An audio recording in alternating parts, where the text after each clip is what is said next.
Amin. Yang berkemenangan katakan amin. Alright, silakan duduk kembali saudara yang dikasih oleh Tuhan. Wow, pagi tadi saya bangun, saya bisa mencium bau kesegaran. Karena ternyata memang betul matahari terbit dengan sangat indah. Dan kita mengucap syukur karena hari Minggu adalah hari yang selalu kita nanti-nantikan untuk datang dalam rumah Tuhan. Membawa seluruh pujian kita, penyembahan kita kepada Tuhan. Dan juga kecintaan kita yang kita luapkan di dalam pujian dan penyembahan bersama-sama sebagai tubuh Kristus di tempat ini. Dan hari ini adalah hari yang kalau buat saya cukup spesial karena ini adalah hari kebangkitan. Rupanya masih kaget sama tiang gawang di sini nih. Hari ini cukup spesial karena hari ini adalah hari kebangkitan.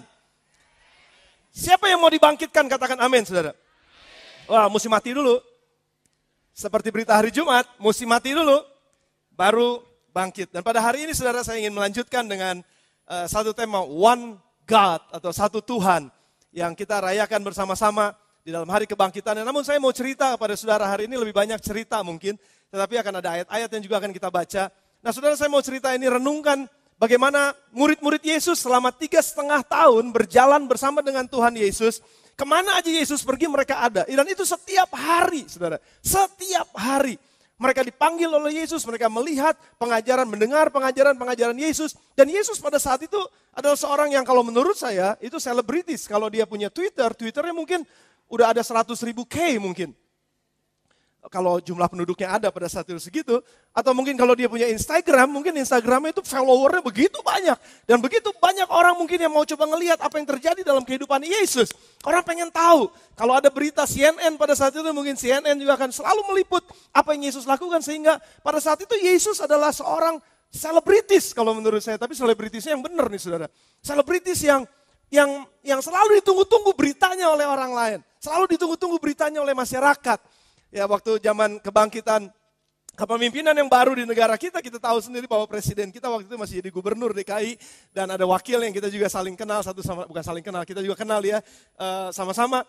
Bagaimana setiap kali ada berita tentang mereka orang selalu pengen dengar gitu. Nah kira-kira Yesus kayak begitu saudara pada saat itu dan dalam jumlah penduduk mungkin yang gak terlalu banyak, cuma 12 orang yang dia pilih untuk ikut dengan dia kemanapun mereka pergi, kemanapun Yesus pergi. Saudara bisa bayangkan, kalau kita duduk menjadi bagian dari 12 orang itu, wow saya gak tahu gimana rasanya, bangganya. Mungkin ada beberapa di antara kita yang jadi gede kepala. Atau mungkin jadi sombong, atau mungkin jadi bangga gak puguh-puguh gitu, bangga gitu. Saudara. Wah saya jadi bagian nih dalam perjuangan yang hebat, dalam perjalanan seorang yang sangat luar biasa, bangga banget saudara. Dan pada saat itu mereka melihat bagaimana Yesus lakukan mujizat. Pengajarannya itu begitu hebat. Orang selalu termenung, orang selalu terpaku waktu mendengar Yesus khotbah. Dan apalagi waktu dia melakukan mujizat, yang lumpuh bisa berjalan, yang buta bisa melihat, yang tuli bisa mendengar, yang bisu bisa bicara, bahkan yang mati bisa dibangkitkan sama Tuhan Yesus. Bahkan orang-orang yang merasa putus asa pada saat itu seperti pelacur kah, tax collector kah, atau pemungut cukai. Mereka adalah orang-orang yang disingkirkan, termarginal dalam masyarakat. Dan mereka bukan orang-orang yang dihormati dalam masyarakat, tapi yang dibuang dalam masyarakat. Tapi Yesus terima mereka, saudara.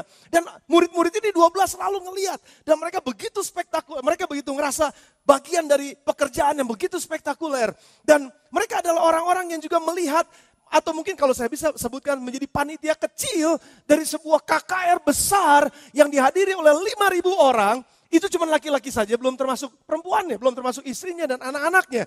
Tapi mereka menjadi satu bagian panitia kecil yang menyediakan makan hanya dengan 5 roti dan 2 ikan untuk memberi makan 5.000 orang lebih.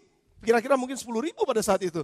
Hanya karena laki-laki saja cuma 5.000 orang. Saya bisa bayangkan bagaimana mereka bisa merasakan ada mujizat yang terjadi di tangan mereka. Pada saat Yesus pecahkan roti, lalu Yesus bagikan pada murid-muridnya. Dan murid-muridnya pergi kepada 50 kelompok, 51 kelompok, 50 orang, satu kelompok 50 orang. Muridnya bagikan. Loh ini roti gak habis-habis. Mereka bagian dari itu saudara. Sangat excited. Saya mau ajak saudara untuk masuk kepada imajinasi ini. Imajinasikan diri saudara duduk pada zaman Yesus pada saat itu. Begitu hebatnya. Luar biasa. Bahkan ada seorang di antara mereka yang berjalan di atas air. Saya pernah ngimpi saudara. Saya berjalan di atas air itu kayak real banget gitu. Betul-betul jalan di atas air tapi begitu saya bangun langsung begitu kayak mau jatuh. Sudah pernah mimpi mau jatuh ya. Terus tiba-tiba ternyata saya nggak jalan di atas air. Tapi bangganya, senangnya luar biasa waktu saya mimpi berjalan di atas air. Apalagi Petrus. Pada saat itu dia ngelihat Yesus, katanya dibilang itu hantu, bukan, ini aku, kata Yesus dalam badai. Mereka hampir mati semuanya, saudara. Tapi pada saat itu Petrus bilang, guru kalau memang itu engkau, izinkan aku jalan di atas air. Dan Petrus jalan di atas air, saudara. Dan dia keluar dari perahunya. Dan Yesus membawa Petrus. Dan pada saat Petrus bilang, wah, dia tenggelam. Tapi nggak sampai mati. Saudara bisa bayangkan, itu kejadian-kejadian yang sangat spektakuler. Dan bahkan mereka juga percaya bahwa suatu saat nanti Yesus akan menjadi seorang pemimpin di atas bangsa orang Yahudi. Pada saat itu mereka menganggap bahwa Yesus ini seperti kalau sekarang zamannya Ratu Adil. Lagi ditunggu-tunggu kedatangannya. Siapa nih yang akan bisa membuat negara ini jadi makmur? Siapa yang bisa membuat bangsa ini menjadi bangsa yang sejahtera? Mereka lagi tunggu-tunggu dan nggak ada lain. Tokoh satu yang sangat spektakuler ini namanya Yesus. Pengikutnya begitu banyak. Dan mereka menjadi 12 orang yang menjadi bagian dalam sebuah pekerjaan yang begitu besar. Bahkan salah satu mama dari salah satu atau salah dua murid pernah datang sama Yesus, guru, boleh gak nanti kalau kamu jadi raja ya, anak saya yang berdua tuh duduk di sebelah kiri dan kanannya guru. Lalu Yesus bilang, sudah tahu ceritanya. Apa mereka bisa minum cawan yang akan aku minum? Wah mungkin mereka bisa, tapi barang siapa yang jadi yang terbesar, kata Yesus, hendaklah jadi yang terkecil. Barang siapa yang ingin menjadi pemimpin, hendaklah jadi pelayan. Dan Yesus katakan itu, dan karena mereka memang menganggap bahwa mereka menjadi bagian dari sebuah perjuangan yang sangat besar. Saudara bisa bayangkan ya, dari semua cerita ini, kalau kita bayangkan, kalau kita rangkumkan cerita dan kita ada di dalamnya, pasti kita akan ngerasa begini, gue punya masa depan yang luar biasa nih. Apalagi saudara, pasti akan sejahtera. Ikut Yesus pasti sejahtera. Ikut kepemimpinannya, hidup saya pasti akan terbangun. Hidup saya pasti akan berbeda. Makanya mereka bisa berani tinggalkan pekerjaan mereka yang lama. Mereka nelayan, tinggalin. Tax collector, mereka tinggalin. Semua, apa saja pekerjaan mereka di belakang, mereka tinggalin semuanya. Hanya untuk ikut satu tokoh, satu figur yang namanya Yesus ini. Saudara saya lihat ini, saudara saya dengar ini. 3,5 tahun. 3,5 tahun setiap hari, 24 jam satu hari, terus-terusan mereka ikut. Ada cerita cinta di sana, ada cerita kemarahan di sana, ada cerita emosi yang gak terungkapkan di sana. Ada begitu banyak pikiran harapan yang mereka mimpikan pada saat mereka ikut Yesus. Namun, Jumat Agung yang lalu kita sudah dengar ceritanya. Ternyata apa yang mereka harapkan sepertinya kandas di tengah jalan. Tiba-tiba seorang yang sangat spektakuler ini, tiba-tiba seorang yang disebut selebritis rohani ini, kira-kira gitu saudara. Orang yang sangat dihormati ini, orang yang sangat dicintai oleh banyak orang, ternyata pada hari itu, orang yang tadi melihat semua perjuangan Yesus, orang yang mengeluh-elukan dia, Hosana, Hosana, Hosana, tiba-tiba masyarakat berbalik dengan meneriakan, salibkan dia, salibkan dia, salibkan dia. Begitu hancur hati murid-muridnya yang begitu dekat dengan dia. Sampai mereka tidak ada satupun, hanya cuma satu maksudnya. Tidak ada yang lain, hanya satu. Yang terus mengikuti Yesus sampai di kayu salib. Enggak ada yang lain, semuanya tercerai-berai. Mereka semua terpisah, mereka semua melarikan diri. Karena takut ikut disalib oleh gurunya. Ikut tersalibkan oleh seorang yang luar biasa. Karena mereka adalah bagian ring satu dari Yesus yang disalibkan itu. Mereka takut saudara. Dan pada situ mereka melarikan diri. Cuma ada satu yang ikut, yaitu Yohanes. Dan dalam keadaan itu, tiba-tiba Yesus sepertinya mati di atas kayu salib yang kayaknya gak sama sekali berharga, gak dilihat sama orang. Bahkan dia mati dengan cara yang mengenaskan. Dia mati dengan cara yang gak layak sebagai orang baik, tapi sebagai penjahat dia mati. Dan semua orang matanya memalingkan mata mereka daripada Yesus. Dan mereka mulai, apa betul dia orangnya? Ada keraguan-raguan dalam hatinya. Saudara ingat waktu Yohanes membaptis, yang membaptiskan Yesus, saudara. Dia yang membukakan jalan buat Yesus.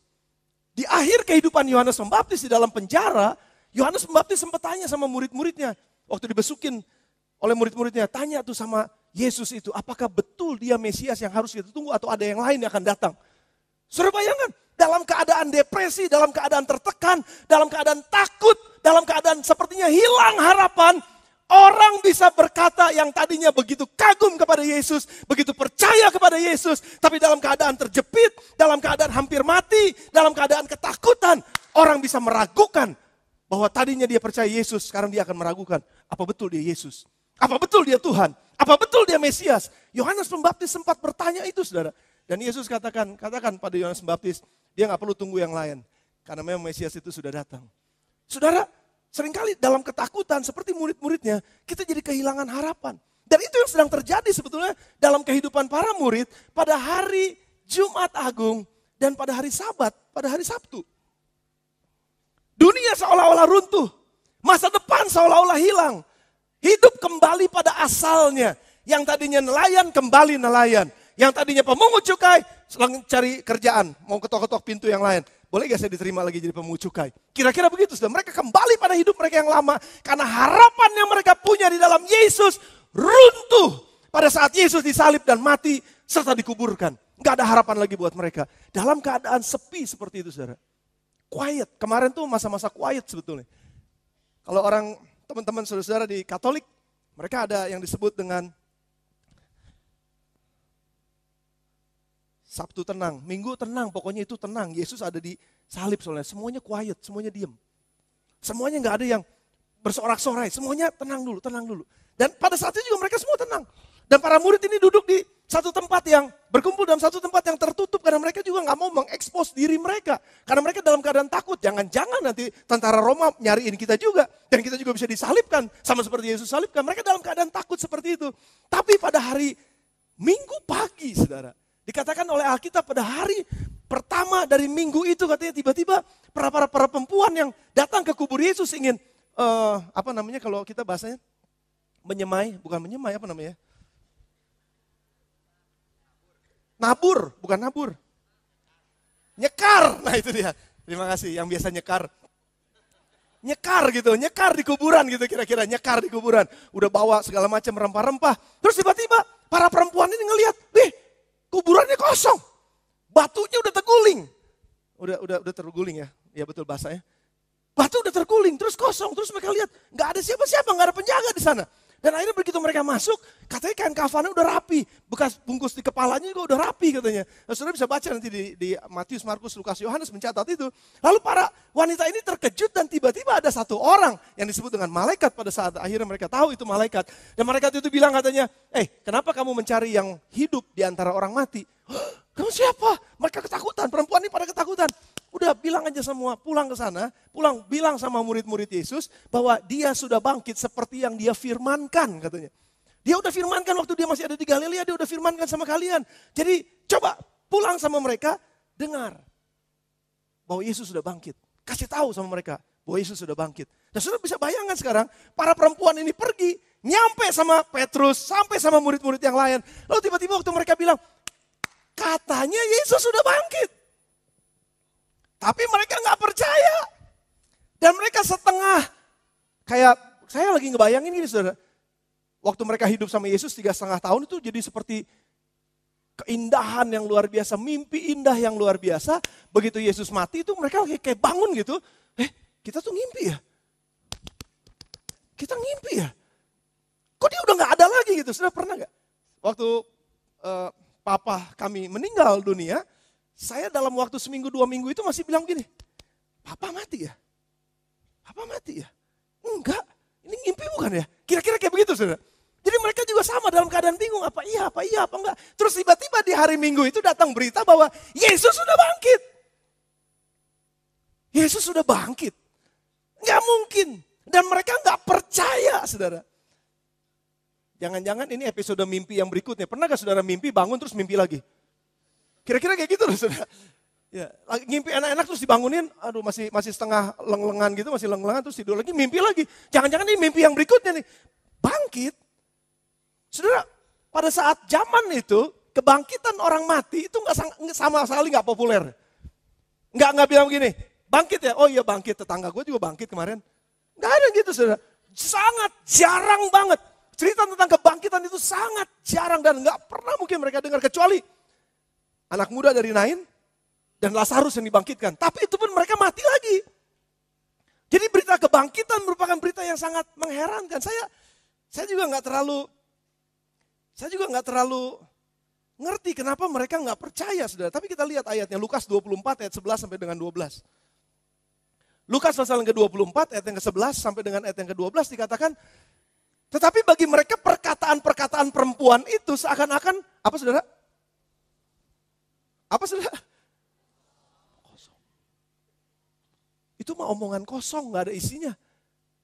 Kenapa mesti dengerin? Itu ngomong kosong. Dan mereka nggak percaya kepada perempuan-perempuan itu. Ayat yang ke-12. Sungguh pun demikian Petrus bangun lalu cepat-cepat pergi ke kubur itu. Dan ketika ia menjenguk ke dalam, ia melihat hanya kain kapan saja. Lalu ia pergi dan ia bertanya dalam hatinya, apa kira-kira yang sedang terjadi ya? Kok kuburannya kosong? Perempuan bilang dia udah bangkit. Apa yang sedang terjadi ini? Dalam keadaan bingung, saudara. Dan mereka pun mempertanyakannya. Satu lagi murid yang terkenal sekali. Yang namanya Thomas. Yohanes pasal yang ke-20 kalau saudara baca. Di situ diceritakan bagaimana Thomas juga gak percaya. Pada saat Yesus menampakkan diri pada murid-muridnya, Thomas waktu itu gak ada di sana, saudara. Dan murid-muridnya bilang, Guru udah bangkit, Yesus udah bangkit. Kamu sih waktu itu gak datang. Kemana kamu? Kayaknya lagi nonton Superman Batman deh kemarin kamu. Kemana kamu gak datang? Wah aku gak percaya. Wah gak mungkin itu mau omong kosong. Sudah bayangkan murid-murid pada saat itu. Dengar saya. 3,5 tahun sama-sama Yesus. 3,5 tahun dengar Yesus. 3,5 tahun lihat mujizat Yesus. 3,5 tahun. Dan melihat semua mujizat yang Yesus lakukan. Mereka pun gak percaya. Bahkan Thomas pun katakan gak percaya. Tapi setelah 8 hari, seminggu lewat kira-kira. Tadi ayat-ayat tadi dikatakan. Seminggu lewat, maka mereka berkumpul lagi dan Thomas ada di situ. Dan Yesus kembali menampakkan dirinya kepada mereka. Dan Yesus katakan, ini aku bangkit. Thomas, nomor 1 yang dipanggil Thomas. Mas ini mas. Bukannya emas Jawa, bukan. Thomas, mas ini mas, bentar mas. Nih kamu pegang dah tanganku. Saya percaya tuh Thomas ngegeter tuh. Waktu dia pegang. Karena pada saat itu Thomas baru bisa bilang begini. Ya Tuhan, ya Allahku, ya Tuhan, ya Allahku. Aku gak percaya tadinya ada kebangkitan, tapi sekarang aku lihat dengan mataku, kepalaku sendiri. Ya Tuhan, ya Allahku. Nah saudara, seringkali kita nih begini loh. Waktu mereka lihat Lazarus dibangkitkan, Lazarus udah beberapa hari mati. Betul apa enggak saudara? Kalau bahasa Bogor sekarang nih udah dipocongin. Udah ada di kuburan. Waktu Yesus datang itu udah terlambat. Dia sebenarnya Lazarus sudah dikuburkan dan udah dimasukkan dalam gua. Dan Yesus bilang gini, Lazarus, keluar. Waktu Yesus teriakin, saya gak tahu Yesus teriaknya kayak gitu apa enggak ya. Tapi keluar. Dan tiba-tiba dia keluar. Keluarnya gak keluar gini loh, hai, gak keluar gitu loh. Keluarnya masih pakai kain loh saudara. Kalau film Cina begini nih tuh keluarnya, pasti. Terus sudah bisa bayangin gak ketakutan seperti apa yang terjadi pada saat itu? Semuanya takut, saya yakin. Oh, orang mati bangkit, sekali lagi dah saya mau bilang. Kalau di sinar kasih ntar kita datang ke sana, orangnya udah mati nih. Ya, mungkin udah diformalin, udah diapain segala macam gitu, udah tinggal di ini. Terus tiba-tiba ketok-ketok, tok gitu. Bukain, woi bukain, engap. Saudara mau bukain apa enggak? Kira-kira. Kenapa? Karena sebenarnya itu yang terjadi dengan kita loh saudara. Seringkali kita juga nggak percaya sama kebangkitan dan sampai hari ini pun saya percaya di antara kita ada yang nggak terlalu excited dengan kebangkitan. Percaya nggak kebangkitan? Coba tanya. Percaya nggak? Itu apaan sih? Tapi saya mau membuktikan kepada saudara sama juga dengan gini. Mereka ngelihat loh, itu Lazarus dibangkitkan dan mereka lihat. Buat mereka gini, wah. Hebat, udah selesai. Karena itu orang lain. Tapi begitu orang yang dekat sama mereka dibangkitkan, yang begitu dekat dengan mereka 3,5 tahun, mereka terus-terusan jalan sama Yesus. Begitu Yesus bangkit, mereka gak percaya. Saya jadi ingat waktu saya renungin ini kemarin malam, saya kok jadi nyambungnya ke New Life nih jadinya.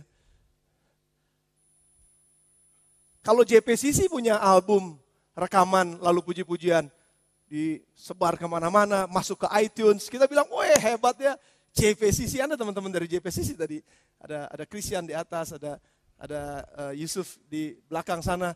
Wah kalau JPCC kita semua bilang, oh JPCC biasa, Hillsong, wah lagu-lagu Hillsong masuk ke iTunes, wah keren, udah biasa aja. Tapi begitu New Life masuk ke iTunes,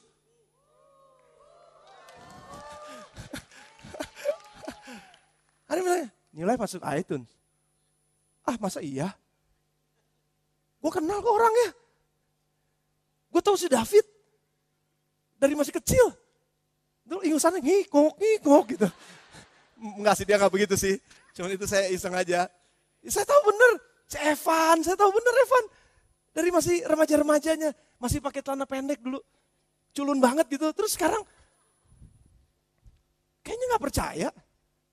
Sudah sering kali gitu loh, kita sama yang dekat, begitu ngelihat mujizat, begitu melihat sesuatu yang luar biasa terjadi dalam kehidupan orang yang dekat. Dan diri kita sendiri, rasanya Bethlehem bisa kayak begini. Apa iya? Kalau gereja lain bisa kayak begini ya gak apa-apa lah. Wah puji Tuhan, senang, kita senang ngelihat mereka berhasil. Senang, tapi begitu diri kita sendiri bisa kayak begini, kita aneh. Apa iya? Saudara kalau ngalamin kesembuhan, kita berdoa buat orang sakit, orang sakit disembuhkan, senang gak saudara? Senang, tapi aneh loh. Kalau kita sendiri sakit dan Tuhan sembuhkan, terus kita bilang gini, apa iya Tuhan? Benar saya disembuhin ya Tuhan? Sama, murid-murid juga pada saat itu sama. Mereka juga, apa iya sih Tuhan bangkit? Kami gak percaya, saudara bisa bayangkan ketidakpercayaan mereka pada saat mendengar Yesus bangkit. Tapi Yesus harus menjumpai mereka untuk membuktikan bahwa dirinya bangkit. Dan pada saat Yesus menampakkan dirinya bangkit, dan disitulah mereka baru percaya, yes, Thomas baru percaya, iya Tuhan, ya Allahku. Petrus baru percaya, iya Tuhan, ya Allahku. Pada saat dia bertemu dengan Yesus di pinggir pantai, pada saat itu mereka lagi menebarkan jala dan Yesus ada di pinggir pantai. Dan Yesus bilang, come, saya mau makan dengan kamu. Wah itu Yesus. Mereka langsung jebur ke kolam, mereka langsung jebur ke danau itu dan mereka langsung lari. Dan mereka langsung melihat dan Petrus langsung tersungkur dan Petrus katakan, Tuhanku dan Allahku. Di situ mereka baru lihat kebangkitan itu nyata. Terima kasih buat amin saudara. Di situ mereka lihat bahwa kebangkitan itu real. Dan sejak saat mereka bertemu dengan Yesus yang sudah dibangkitkan, kegairahan mereka, passion mereka, kesenangan mereka, cinta mereka. Kalau saya bisa bilang mungkin dalam bahasa yang sedikit, pakai bahasa sekarang, radikalismenya mereka. Saya kurang gitu pas kalau pakai kata radikal. Tapi mereka menjadi berubah jadi orang begitu radikal. Karena mereka melihat bahwa Yesus yang mereka puja-puja, yang mereka sembah, yang mereka tinggikan, yang mereka ikuti, yang mereka dengarkan ajarannya, yang mereka lihat hidupnya seperti apa, yang mereka anggap itu menjadi Tuhan mereka, sempat mati, dikuburkan, dan bangkit. Sekarang mereka lihat, mereka sendiri katakan, kami adalah saksi dari apa yang terjadi sejak Yesus melayani dalam dunia ini, sampai dia disalibkan, kami lihat dari jauh, sampai dia dikuburkan, kami lihat kuburnya, sampai dia dibangkitkan. Kami lihat kubur kosongnya, sampai dia menemui kami. Sampai dia menjumpai kami. Dan kami pegang dia, dan kami lihat dia, dan kami dengar dia. 40 hari lamanya setelah kebangkitannya. Yesus menampakkan diri setiap saat kepada murid-muridnya. Mengajarkan mengenai kerajaan sorga. Yesus bertemu dengan mereka dan di situ mereka bilang, yes, ini kebangkitan. Ini bukan omong kosong. Ini bukan main-main. Ini kenyataan. Yesus bangkit. Mari beri tepuk tangan buat Tuhan kita saudara. Yesus bangkit. Saya nggak tahu, mungkin saudara berpikir, so what gitu loh. Terus kenapa kalau Yesus bangkit? Kan itu kan, wah kayak mitos saja. Kan itu kan kayak cerita biasa aja. Tapi itu nggak biasa saudara. Itu nggak biasa. Injil tanpa kebangkitan nggak lengkap. Makanya kenapa Yesus mengatakan pergilah sebelum dia naik ke sorga. Dia katakan dalam kitab Matius pasal 28 ayat 19-20. Sebelum dia naik ke sorga diceritakan. Yesus berkata kepada murid-muridnya sebelum dia naik nih, sebelum dia naik ya. Pergilah, jadikanlah semua bangsa, pergi. Jadikan semua bangsa muridku. Beritakan Injil kepada segala makhluk katanya. Beritakan Injil. Kenapa Yesus nggak nyuruh murid-muridnya beritakan Injil sementara dia masih ada di dalam dunia ini? Sementara dia belum mati. Karena Injil nggak akan pernah lengkap sebelum ada kebangkitan. Dan yang membuat Injil berbeda dengan Injil yang lain. Yang membuat kabar sukacita Yesus Kristus berbeda dengan kabar sukacita dari kepercayaan yang lain adalah karena ada kebangkitan. Kalau tidak ada kebangkitan, sia-sia semua kepercayaan kita. Sia-sia penyembahan kita, sia-sia nyanyian kita, sia-sia apa yang kita lakukan. Percuma saja, karena nanti juga kita akan mati. Dan gak akan pernah hidup lagi. Tapi karena ada kebangkitan Injil jadi sempurna. Karena kebangkitan Injil jadi sempurna. Barang siapa yang percaya kepadanya tidak binasa, melainkan beroleh hidup yang kekal melalui kebangkitan Yesus Kristus Tuhan kita. Saudara lihat ini. Setelah kebangkitan saudara, Petrus dan murid-murid yang lain itu dipesanin sama Yesus. Ini hebatnya, saya mau tunda cerita yang bagian ini buat nanti 40 hari atau 50 hari Pantekosta. Setelah mereka dengar kuasa kebangkitan dan mereka lihat betul, iya betul Yesus bangkit. Ini Yesus. Kalau saya bisa pakai drama tuh Yesus mungkin gini, Yesus ya, begini-gini nih Yesus. Iya ini aku, pegang tanganku, ini tanganku.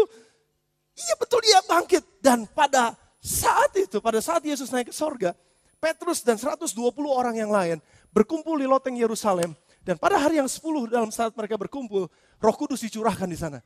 Dan apa yang terjadi pada saat Roh Allah dicurahkan di sana? Mereka dipenuhi oleh Roh Allah. Roh Allah tinggal di dalam mereka, memenuhi hidup mereka. Dan ketika itulah, sudah perhatikan, ini perubahan yang sangat dahsyat terjadi dalam kehidupan para murid. Dengar saya. Petrus yang tadinya ditanya sama anak SMP perempuan, seumur si Priscilla kali kira-kira. Kamu kan ikut sama Yesus itu kan? Waktu Yesus malam sebelum Yesus disalibkan, kamu ya ikut kan? Petrus bilang, enggak, enak aja. Gue jitak lu, enggak. Takut dia saudara. Lalu ada lagi perempuan yang tanya, kamu juga ikut itu kan Yesus? Enggak. 3 kali dia sangkal. Petrus yang begitu penakut. Saya baca ayat ini ternyata bukan cuma sekedar Petrus dipenuhi oleh Roh Kudus. Tapi karena Petrus ngelihat Yesus yang dibangkitkan. Dan itu yang mengubahkan paradigmanya. Itu yang mengubahkan emosinya. Itu yang mengubahkan rasa takutnya jadi rasa nekatnya. Nekat dalam arti yang positif. Kenapa begitu? Karena kemana aja Petrus pergi sejak saat itu bersama dengan murid-murid yang lain. Berita yang keluar dari mulutnya adalah begini. Bertobatlah. Kerajaan Allah memang sudah dekat. Tapi ketahuilah bahwa Yesus yang kamu salibkan. Dia sudah mati, dikuburkan, dan dibangkitkan pada hari yang ketiga. Allah membangkitkan dia. Setiap kali Petrus cerita, setiap kali Petrus khotbah, setiap kali Petrus pergi kemana aja, bahasa yang dia pakai sama, konten dari apa yang dia beritakan sama. Yesus mati dan bangkit pada hari yang ketiga. Yesus mati dan bangkit pada hari yang ketiga. Yesus mati dan bangkit pada hari yang ketiga. Selalu itu yang dia ungkapkan saudara. Dan orang yang lumpuh berjalan. Dan orang melihat semua ada perubahan yang sangat luar biasa. Dan karena passion inilah. Karena dia ngelihat kebangkitan Yesus. Karena para murid melihat, menyaksikan dan mereka bilang, kami saksi dari itu semua ini benar. Saya lagi berusaha untuk ngomong bagaimana lagi untuk meyakinkan saudara bahwa Yesus itu sudah bangkit. Bahasa saudara dan saya sama. Seperti murid-murid awalnya sama. Apa hubungannya sama kebangkitan Yesus dengan diri saya? Kan itu para murid udah ngelihat langsung, makanya mereka semangat. Para murid itu nyentuh Yesus langsung, makanya mereka semangat. Mereka tuh sumber awalnya, mereka adalah orang-orang yang langsung ngelihat Yesus dengan mata jasmani mereka sendiri, tapi kan kita enggak. Bagaimana mungkin kita bisa percaya karena kita nggak ngelihat? Saudara ketahuilah, karena perjumpaan dengan Yesus yang dibangkitkan, sekali lagi, passion para murid berbeda. Mereka membuat dunianya menjadi upside down katanya.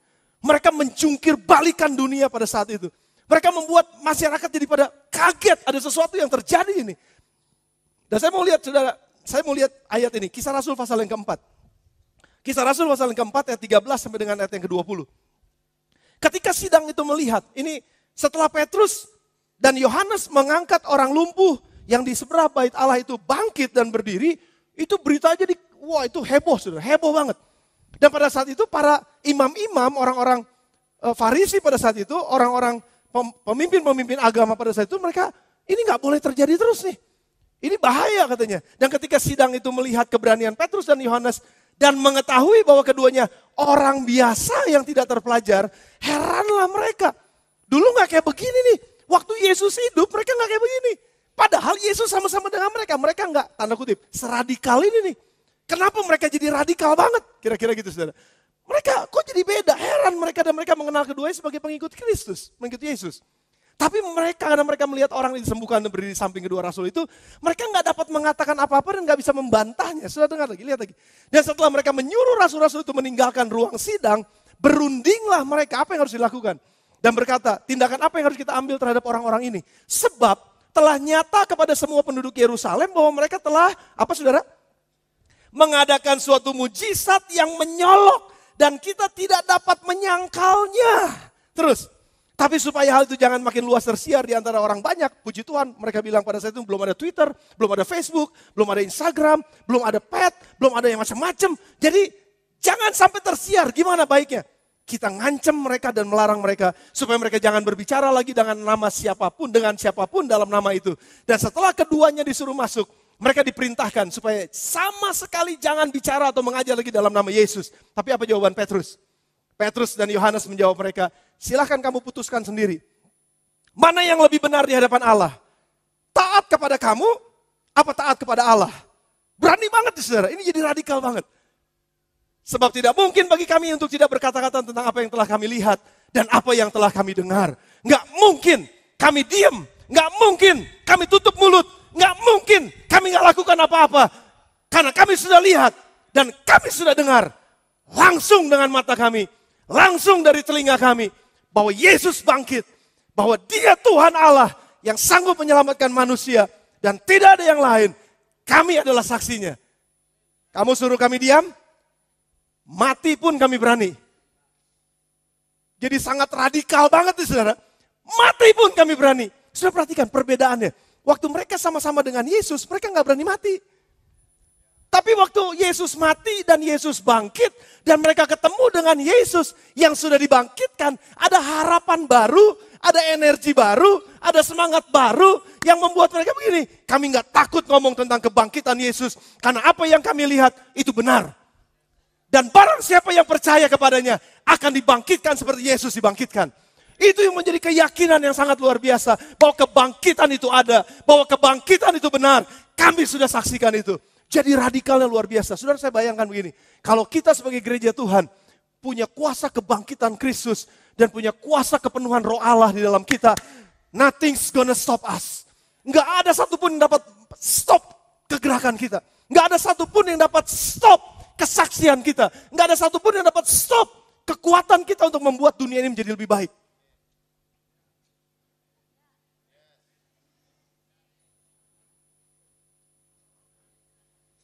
Ada orang di sini.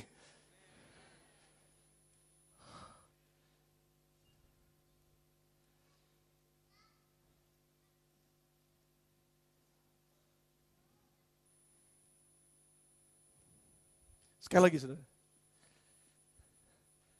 Kalau kita punya kuasa kebangkitan Yesus, dan kita punya kuasa kepenuhan Roh Kudus, ini jadi satu. Sekali lagi, gereja nggak akan pernah bisa di stop. Punya dampak yang kuat di atas muka bumi ini. Apa yang kita lakukan, itu kita lakukan untuk kebenaran, untuk keadilan. Saya nggak tahu loh saudara. Saudara, kalau orang udah nggak takut mati, apa aja dia berani kerjain, betul apa enggak saudara? Lu Kristen ya? Gue bunuh lu. Menyangkal Kristus. Kalau orang takut mati dan gak punya pengharapan tentang kebangkitan, daripada gue mati mendingan gue bilang aja, oh bukan. Tapi dalam hati bilang gini, Yesus kan tahu bahwa hati saya bilang engkau Tuhan. Tapi di mulut gak apa-apa, daripada dibunuh Tuhan. Petrus gak ada yang bisa stop. Yohanes gak ada yang bisa stop. Sampai mereka mati, Petrus mati itu disalib terbalik loh saudara. Itu lebih parah daripada Yesus. Yakobus matinya dikulitin dan direbus di dalam minyak panas. Thomas matinya di India, itu menurut tradisi sejarah kekristenan. Dan matinya juga disiksa. Saya lupa matinya siapa yang tangan kanan sama kaki kirinya ditarik sama kuda ke sana, tangan kanan, kaki kanan ditarik ke sana, tangan kiri, kaki kiri ditarik ke sana sama kuda. Jadi sobek badannya dua. Itu murid Yesus. Tapi mereka gak pernah bilang gini, Yesus bukan Tuhan. Mereka gak pernah menyangkal apa yang mereka lihat dan mereka saksikan karena mereka tahu betul Yesus sudah bangkit. Mereka gak pernah takut lagi. Mereka gak pernah malu mengakui bahwa Yesus adalah Tuhan. Karena mereka sendiri yang lihat. Kalau saudara dan saya, kita sama. Kita lagi bilang bahwa memang kayaknya kita gak pernah ngelihat kan. Kita gak pernah lihat dia loh bangkit. Paulus juga sama saudara. Paulus menuliskan kitab Korintus, nanti kita baca sama-sama. 1 Tesalonika dia tuliskan itu kira-kira tahun 60-an, saudara. Yesus hidup 0 Masehi sampai dengan 30 Masehi. Jadi antara Yesus bangkit dengan Paulus menuliskan surat-suratnya itu sekitar 30-an tahun kira-kira jedanya. Oke? Dan Paulus nggak pernah ngelihat Yesus bangkit, nggak pernah menyaksikan. Makanya dia nggak pernah punya bayangan. Tapi Paulus sendiri katakan, mari buka sama-sama dengan saya di 1 Korintus pasal yang ke-15.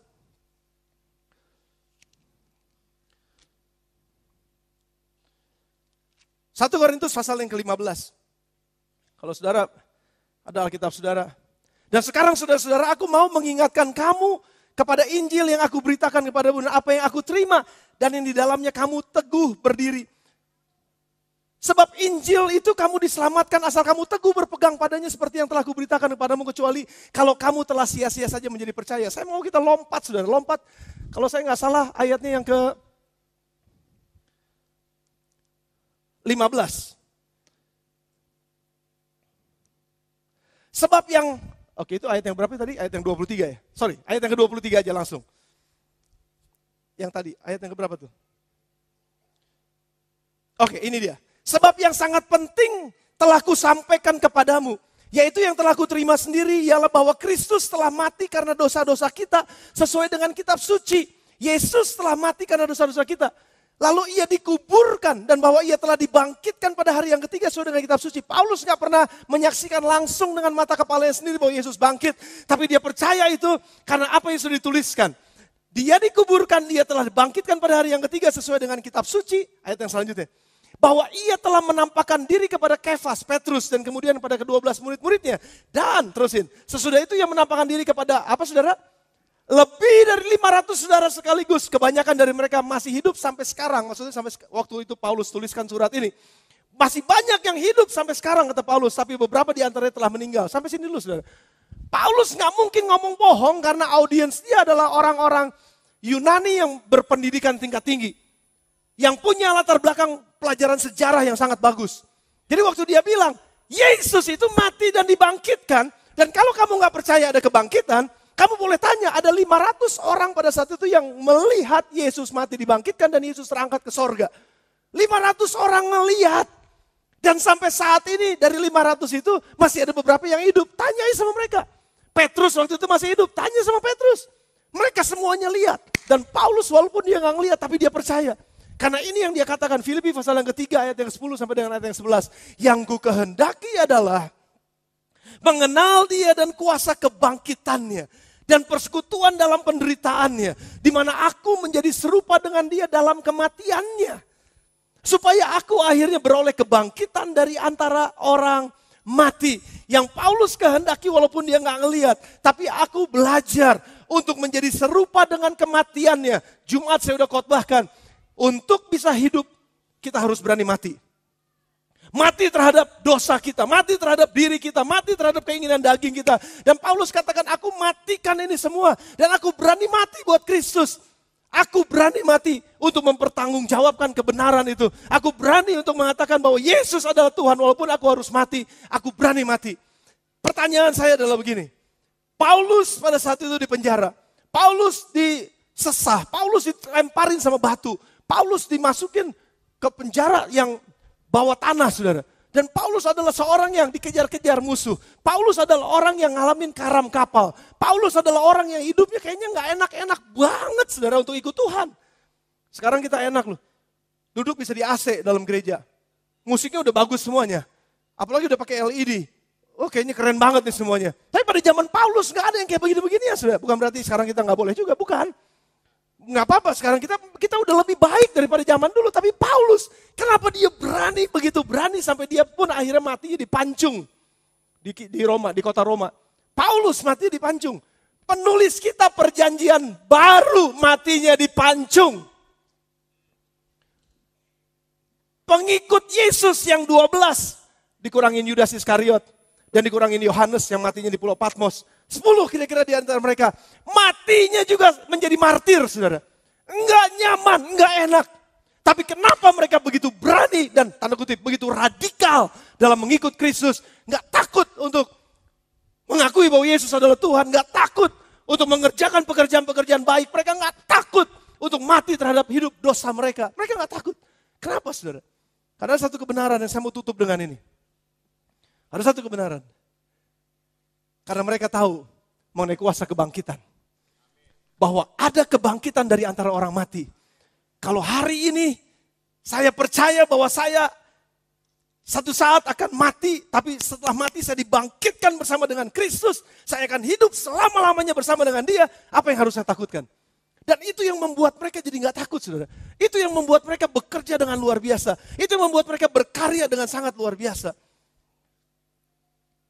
1 Tesalonika 4 ayat 13 sampai dengan ayat yang ke-18. Ini yang menjadi kebenaran dan saya akan tutup dengan ini. Saya mau saudara dengar ini baik-baik. Dan ini menjadi berita Injil buat kita.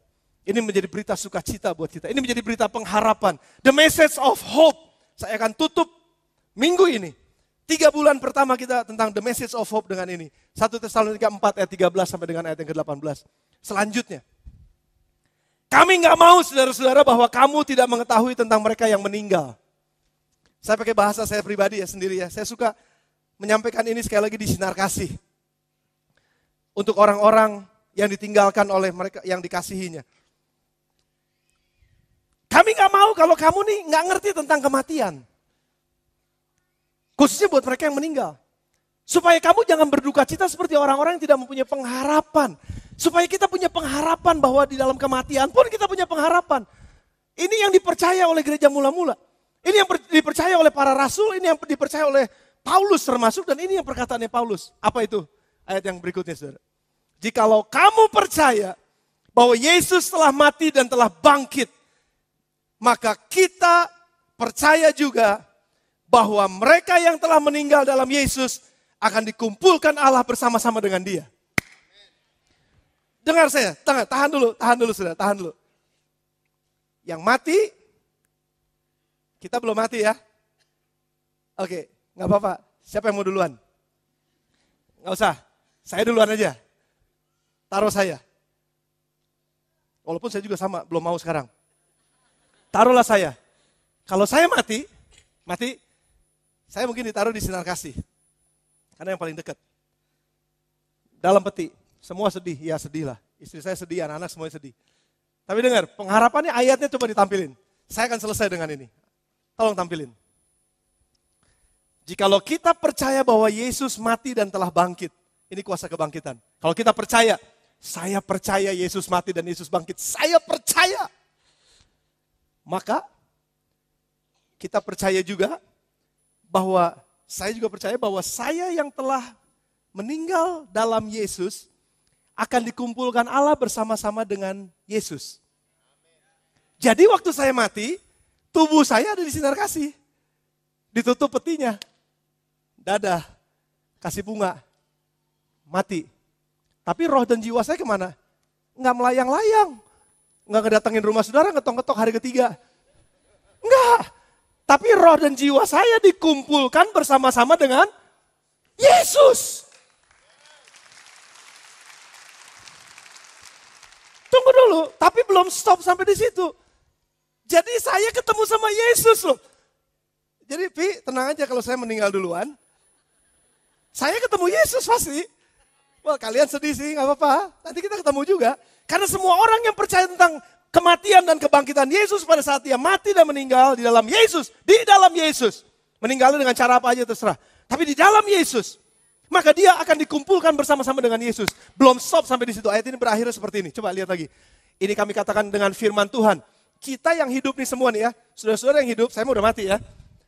Saudara-saudara yang hidup nih. Yang masih tinggal sampai kedatangan Tuhan. Nanti gak tahu kapan kedatangan Tuhan. Sekali-kali tidak akan mendahului saya yang sudah meninggal. Kenapa? Karena saya yang sudah meninggal, ayat selanjutnya, ayat 16. Sebab pada waktu tanda diberi adat sangkakala Allah, malaikat berseru dan sangkakala berbunyi, maka Tuhan sendiri turun dari sorga, dan saya termasuk, Papa Indo termasuk, semua yang udah meninggal duluan termasuk, akan turun dari sorga, yang mati dalam Kristus akan lebih dahulu bangkit. Kata bangkit itu bukannya keluar dari kubur, jadi begini, bukan. Itu udah hancur, udah gak ada, itu udah hancur, tubuhnya udah hancur, kembali kepada tanah. Tapi rohnya yang bersama-sama dengan Yesus tadi, dikasih tubuh yang baru. Tubuh yang sama seperti Yesus pada saat dia dibangkitkan. Tubuh yang bisa dipegang, tubuh yang bisa makan, tapi bisa tembus tembok. Tubuh yang bisa ngangkat terbang tanpa pakai sayap. Karena Yesus terangkat juga kan, tubuh yang sama itu juga akan turun. Jadi saya akan pakai tubuh saya yang baru. Saudara gak ngeliat ya, saya excited banget ya. Saya akan pakai tubuh yang baru.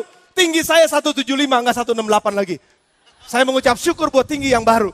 Dari dulu saya mau jadi pragawati lagi. Saya mau jadi pragawan, gak pernah bisa. Karena tubuh saya 168, gak pernah diterima. Kesel saya. Ya udah gak apa-apa, jadi pendeta aja. Tapi saya mengucap syukur nanti saya akan turun dengan tubuh yang baru.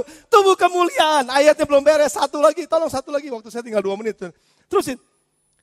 Sesudah itu, kalian yang hidup semua, yang masih tinggal, akan diangkat bersama-sama dengan saya. Ketemu, saudara yang gak ngalamin kematian mengucap syukur.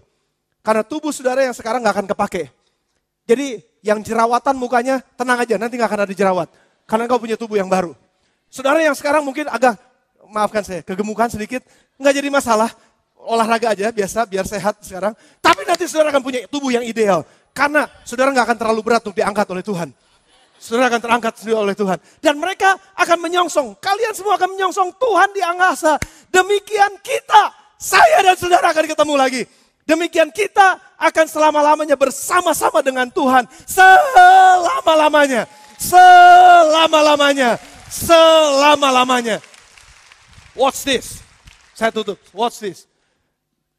Entah mati karena dianiaya. Entah mati karena mempertahankan iman. Entah mati karena sakit. Entah mati karena kecelakaan. Entah mati dengan cara apapun. Entah mati dengan waktu makan ini keselak. Mati. Terserah matinya caranya gimana. Tapi selama mati di dalam Kristus, kita akan bangkit lagi. Karena kuasa kebangkitan ada di dalam kita. Roh Allah ada di dalam kita. Nggak akan ada yang pernah memisahkan kita. Nggak akan ada yang pernah bisa memisahkan kita dari kasih Kristus yang ada di dalam kita. Dan kalau roh Allah tinggal di dalam kita, kalau kuasa kebangkitan tinggal di dalam kita, nothing's gonna stop us. Nggak akan ada satupun yang dapat stop gereja untuk memberkati bangsa ini. Nggak ada satupun yang dapat stop gereja untuk memberkati kota ini. Dan one God, satu Tuhan inilah yang melakukan semuanya. Kalau saudara baca dari kitab Kejadian, sampai dengan kitab Maleakhi, Allah Bapa banyak benar Elohim cerita di sana. Tapi Matius sampai dengan Yohanes, Yesus Kristus dengan semua ketuhanannya diceritakan di sana. Tapi puncaknya adalah kematian dan kebangkitannya. Dan setelah puncaknya itu, Roh Kudus dicurahkan. Roh Kudus dicurahkan memenuhi gereja, kuasa turun di atas gereja untuk menyampaikan kabar baik ini. Bahwa Yesus mati, tapi dia dibangkitkan. Barang siapa yang percaya akan kuasa kebangkitannya, dia gak akan pernah mati. Karena dia akan dibangkitkan sama seperti Yesus dibangkitkan. Dan berita itu akan diberitakan di seluruh dunia sampai pada kesudahan zaman. Dan barang siapa yang percaya kepadanya, tidak binasa, melainkan beroleh kehidupan yang kekal. Dan gereja akan lakukan ini hanya karena satu Allah. Allah Bapa, Allah Yesus Kristus, Allah Anak, dan Allah Roh Kudus yang bekerja di dalam kehidupan gereja sampai dengan hari ini. Saya mau berdoa buat saudara, supaya kuasa kebangkitan Yesus ada di dalam kita. Sehingga tidak ada seorang pun di antara kita yang menjadi kecewa. Tidak ada seorang pun di antara kita yang jadi takut. Tidak ada seorang pun di antara kita yang jadi, aduh gimana masa depan saya. Masa depan kita pasti di dalam Yesus Kristus, Tuhan dan Raja. Tundukkan kepala saudara sebentar, dan kita datang kepada Tuhan. Terima kasih Bapak.